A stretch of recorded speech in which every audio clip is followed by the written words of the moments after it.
মুরব্বীরা সন্তানের মতো, ভাইরা ভাইয়ের মতো আদর করে, বন্ধুরা বন্ধুদের মতো সোহাগ করে, ছোটরা বড় ভাইয়ের মতো ভালোবেসে আমাকে আজকের এই পর্যন্ত নিয়ে এসেছিলেন। সাতক্ষীরার মানুষ উৎসব করার জন্য অপেক্ষায় ছিল, সে প্রমাণ তারা বিভিন্ন সময় রেখেছেন। আমি আসলেই এতক্ষণ স্বাভাবিক ছিলাম, আপনাদের চোখের সামনে চোখ রাখতে যে আমি আর আমাকে নিজেদেরকে কন্ট্রোল করতে পারছি না। আমি মহান আল্লাহ তাআলার কাছে শুকরিয়া জানিয়েছিলাম, যেদিন নেত্রী আমাকে নমিনেশন দিয়েছিলেন আমি আল্লাহ তাআলার কাছে শুকরিয়া জানিয়ে আমি 2 রাকাত নামাজ আদায় করেছিলাম। যেদিন নেত্রী তার সিদ্ধান্তে রাষ্ট্রের প্রয়োজনে, দেশের প্রয়োজনে আমার এই তৃণমূলের মানুষ, সকল শ্রেণী পেশার মানুষ ভালো রাখার জন্য, বাংলাদেশকে এগিয়ে নেওয়ার জন্য নেত্রী সিদ্ধান্ত নিলেন আমাকে বাদ দিয়ে যোগ্যকে প্রার্থী করতে হবে।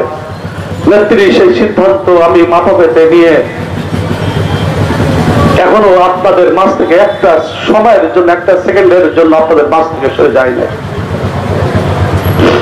যেখানে অনেকে প্রার্থী হয়েও অনেকে হয়তো বিশ্রাম বা অনেকে রিল্যাক্সে আছেন, আমি আমার জোটের প্রার্থীকে সাথে নিয়ে, নেতাদেরকে সাথে নিয়ে সকল শ্রেণী পেশার মানুষের কাছে যে আবার নাঙ্গলের জন্য ভোট ভিক্ষা করে চলেছি, তার কারণ অতীতের মতো যেন আমার এলাকার মানুষরা যেন অসম্মানিত না হয়, অপমানিত না হয়, কষ্ট না পায়, তাদের জন্য, তাদের উপরে কেউ যেন জমিদারি প্রভাব প্রতিপত্তি না খাটায়।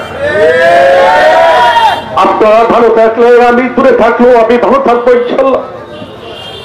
আপনাদের ভালোবাসা নিয়ে ইনশাল্লাহ আগামী দিনে আরো ভালোভাবে হয়তো আপনাদের মাঝে ফিরে আসবো। আমি আমার ধর্মে বিশ্বাসী, আমি মুসলমান, আমি বিশ্বাস করি শতভাগ আল্লাহ পাকের ফয়সালা ছাড়া কিছু হয় না। যে যে ধর্মের মানুষ আসেন সে ধর্মের বিশ্বাস তাদের কাছে। আমি সেই কারণে বিশ্বাস করি ইনশাল্লাহ আপনাদের দোয়া বৃথা যেতে পারে না। আমার দোয়া বৃথা গেলেও ওই হাজার হাজার লক্ষ মানুষের দোয়া বৃথা যেতে পারে না। আমার মুসলমান মায়েরা, বোনেরা, বাবারা, ভাইরা, তারা মসজিদে বসে নামাজে, তাহাজ্জুদে তারা প্রার্থনা করেছেন আল্লাহর কাছে, আমার জন্য রোজা রেখেছেন, মানত করেছেন। অন্য সম্প্রদায়ের মানুষ তারা তুলসী তলায় বসে তাদের ধর্মের রীতি অনুযায়ী আল্লাহর কাছে আমার জন্য আশীর্বাদ করেছেন, প্রার্থনা করেছিলেন। নিশ্চয়ই আল্লাহ পাক ভালো কিছুর জন্য আমাদেরকে এই দোয়া হয়তো উঠিয়ে রেখেছেন। আমরা সে আল্লাহর, মহান আল্লাহ সে সিদ্ধান্তকে আমরা মেনে নিয়েই আপনাদের সাথে থাকতে চাই। আমি আপনারা যারা আমার কথা শুনছেন, আমার ভাই বাবাজিরা,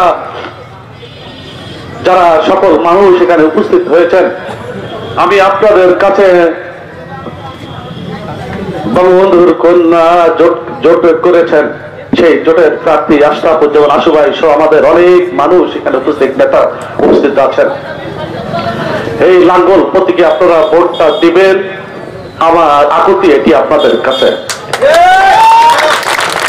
আর একটি কথা, আপনারা বিগত দিনে জব্বার চাচা ছিলেন মহাজোটের প্রার্থী, আমার মনে হয় কাউকে অভিশপ্ত মনে হয়নি। আর বিগত দিনের কি অবস্থা ছিল আমি সেই বিচারটা আপনাদের কাছে থাক। বিগত দিনগুলোতে আমরা যে যেখানে আছি কি অবস্থায় ছিলাম সে কথা দিয়ে আর নাই বা বললাম। সময় আসলে বলবো, চেয়েছিলাম বলতে, আশায় ছিলাম 17 তারিখ পার হবে, 18 তারিখ থেকে এই সমস্ত গুলোর বিচার শুরু হবে ইনশাল্লাহ। সেই সুযোগটি হয়তো আল্লাহ পাক ভবিষ্যতের জন্য রেখে দিয়েছেন। যাই হোক, আমি আর কথা না বাড়িয়ে আপনাদের কাছে আমি এই সকল মানুষ যারা আমার কথা শুনছেন, আশরাফুজ্জামান আশু ভাইয়ের পক্ষে আপনাদের কাছে কেউ পৌঁছাক আর না পৌঁছাক, একদম ভোট আমাদের এক করে দৌড় গোড়ায়। আল্লাহ পাক যদি আমাদেরকে বাঁচিয়ে রাখেন, সুস্থ রাখেন, 7 তারিখে যার যার দায়িত্ব থেকে আপনারা নৌকা লাঙ্গল প্রতীকে ভোটটি দিয়ে নিজের দায়িত্ব থেকে আমার দলের যারা আছেন, যারা দল করেন, যারা দলকে সমর্থন করেন, সেই সকল মানুষের কাছে, নেতা কর্মীদের কাছে আমার আহ্বান, কোন বিদ্রোহীদের স্থান কিন্তু দলে নাই। বিদ্রোহীদের পক্ষে কোন নেতা কর্মী অবস্থান নিলে দল কিন্তু তাদের বিরুদ্ধে ব্যবস্থা নেবেন। দল থেকে আজকে পত্রিকা নিউজ আপনারা দেখবেন,